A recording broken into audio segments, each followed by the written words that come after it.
여러분 안녕하세요. 청울림입니다. 자, 오늘은 여러분께 저 청울림의 책을 읽는 방법, 책을 어떻게 읽으면 좀 효과적으로 읽을 수 있는지 이거에 대해서 좀 이야기를 해드리려고 합니다. 자, 우선 책을 사서 읽으시는 분도 있고 책을 좀 도서관에서 주로 빌려 읽으시는 분들도 많이 계신 것 같은데요. 극단적으로 이렇게 말씀을 드리고 싶습니다. 책은 사서 읽으셔라.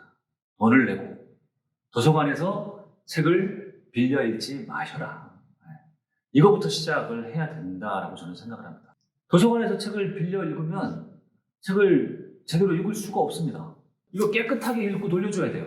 책 한 권을 깨끗하게 읽으면 그야말로 깨끗하게 남는 것도 없다는 거예요. 책을 한 권 읽으면서 막 여기다 낙서도 해야 되고 지저분하게 밑줄도 그어야 되고 그 다음에 이렇게 접기도 해야 되고 막 지저분하게 만들고 이러면서 책을 읽어야 된다. 그래야 이제 이게 제대로 읽는 게 되는 건데 도서관에서 빌려온 책을 어떻게 그렇게 읽습니까? 그 다음에 이제 제가 책을 읽는 방법 중에 중요한 거는 뭐냐면 책은 반드시 책상에 앉아서 읽는다입니다. 네.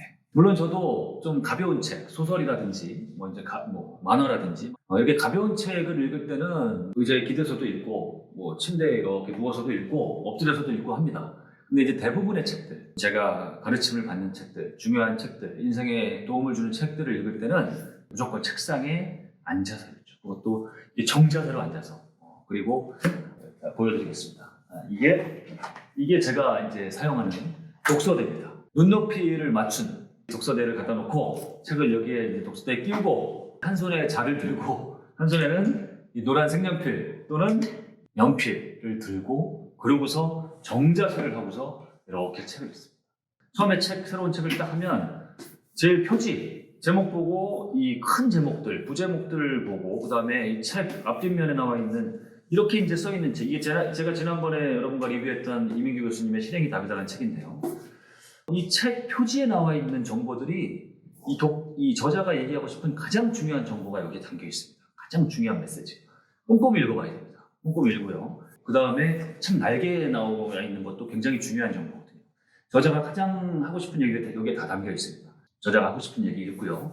그 다음 순서는 목차와 서문입니다. 어떠한 책을 막론하고요. 서문하고 목차만 잘 읽어도 이 책에서 무슨 이야기를 하고 싶은가, 이 책이 어떤 이야기를 담겨 있는가 다 나오죠. 그러고서 일단 한번 이렇게 훑어봅니다. 책을 굉장히 빨리 한 페이지 이렇게 읽어보면서 이게 이런 책이구나. 제목 위주로 보면서요. 소제목 위주로 보고 한 권을 빠르게 그냥 한 1분 정도를 보면서 이렇게 쫙 훑는 거죠. 그러고서 내가 진짜 진지하게 이 펜을 들고 펜을 막 밑줄을 치면서 읽을 책인지 빨리 그냥 쫙쫙쫙 읽을 책인지를 결정을 하고 제대로 읽어야 될 책이다 라고 판단이 되면 그때부터 이렇게 전투적인 자세로 이걸 들고 이 자까지 들고 전투 모드로 이제 돌입해서 책을 읽는 것이죠. 그러면서 이 노란색 색연필이 굉장히 좋은데요.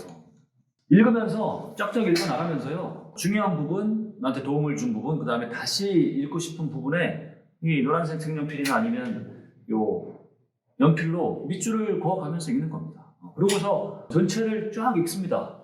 이걸 이제 정독 내지는 통독이라고 얘기를 하죠. 한 권을 이제 전체적으로 쫙 읽는 거를. 그리고 한 권을 읽고 나면 이제 밑줄이 쭉 그어지고 그 다음에 중간중간에 굉장히 중요한 대목, 나중에 꼭 다시 봐야 되고 내가 필사를 해야 될 대목이다. 그러면은 이렇게 한 페이지를 크게 접기도 하고요. 아주 중요한 대목은. 그 다음에 조금 중요한 대목이 나온다 그러면은 이렇게 보시다시피 길을 요만큼 조금만 접기도 하고요. 그리고 책을 읽다가 궁금하거나 공감이 되거나 아니면 의문이 생기거나 느낌표가 딱 떠오르거나 물음표가 떠오르면 저는 그 즉시 책에다가 기록을 다 합니다. 낙서를 하는 거죠. 또 제가 떠오르는 생각 같은 것도 적고 그런 것들이 책에 곳곳에 다 있습니다. 이렇기 때문에 이 책을 절대 빌려 읽을 수가 없는 것이죠.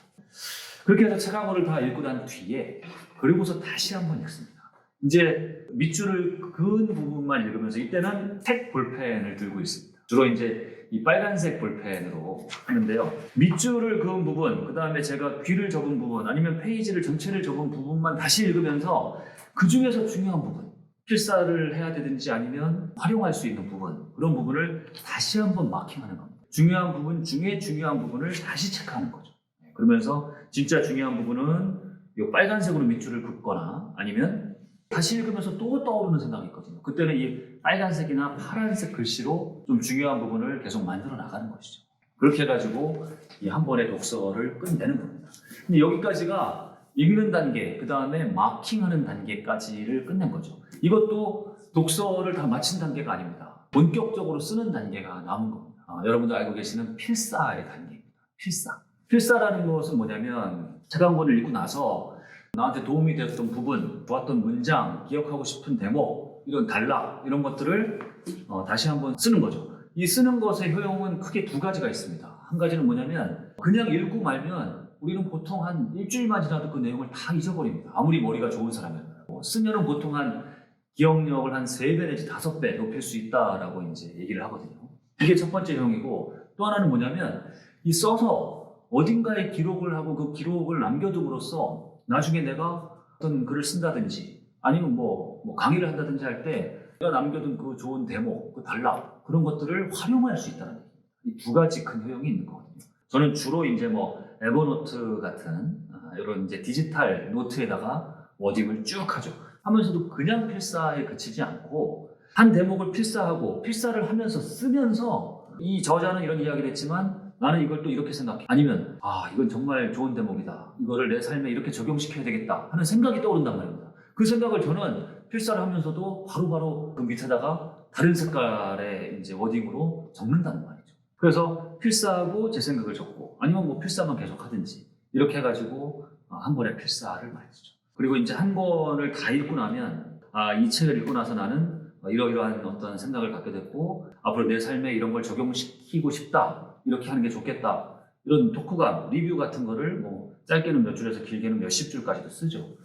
이 단계까지를 하고 나면 그야말로 그냥 책 한 권을 읽기만 했을 때하고는 이거는 천양지차 차이가 날 수밖에 없는 겁니다. 자, 그래서 그동안 책을 이렇게 읽기만, 눈으로 읽기만 하셨던 분들이라면 이제부터라도 쓰면서 읽는 것을 한번 습관화해 보시기 바라고요. 처음부터 너무 무리하게 하시지 말고 처음에는 이제 책에만 좀 가볍게 써보고 밑줄을 좀 그어보고요. 그러면서 그게 좀 괜찮다 싶으면 점차 확대해 나가면 되는 겁니다. 이런 노트에도 한번 필사해 보시고 아니면 이런 워딩도 좀 해보시고 그리고 또 이제 그 단계가 익으면 그 다음에는 필사한 것들을 나만의 어떤 분류체계 이런 데 의해서 좀 이렇게 나중에 잘 찾아보기 쉽게 그렇게 좀 저장도 해두시고 그러면 여러분이 뭐 앞으로 글쓰기를 한다든지 책을 쓰신다든지 강의를 하신다든지 이런데 독서한 것을 굉장히 많이 활용을 할 수 있거든요. 그렇게 해보시기 바라고 그리고 이 독서를 좀 습관화하시려는 분들이라면 이제 혼자 읽으시는 것도 좋지만 저는 좀 가까운 독서 모임에 한번 꼭 나가보시는 거를 추천드리고 싶습니다. 나 혼자는 아무리 잘해도요 우물한 개구리일 수 있는 거거든요. 근데 이제 독서 모임에 나가서 많은 책을 읽었던 사람들 또 다양한 책을 읽은 사람 그런 사람들과 함께 진짜 좀 제대로 책을 읽는 방법 그 다음에 똑같은 책을 읽은 후에도 다른 분들의 생각 이런 것들을 서로 주고받고 하면서 진짜 지식을 익혀나간다는 게 바로 이런 것이구나. 이런 것도 알게 되고 그리고 진짜 이 책을 통해서 독서를 통해서 우리 삶을 바꿔간다는 게 더 성장한다는 게 이런 것이구나를 느끼게 될 수 있다고 생각합니다. 자, 오늘 이제 저 청울님이 책을 읽는 방법 그리고 제가 생각하는 한 권의 독서를 좀 잘하는 방법에 대해서 말씀을 드렸는데요. 가장 중요한 거는 여러분에게 맞는 방법입니다. 이렇게도 해보시고 저렇게도 해보시고 하면서 찾아가시면서 그러면서 진짜 책을 읽는 삶, 책을 통해서 우리의 삶을 좀 더 변화시키고 성장시켜가는 삶 여러분의 것으로 만들어 보시기 바랍니다. 감사합니다.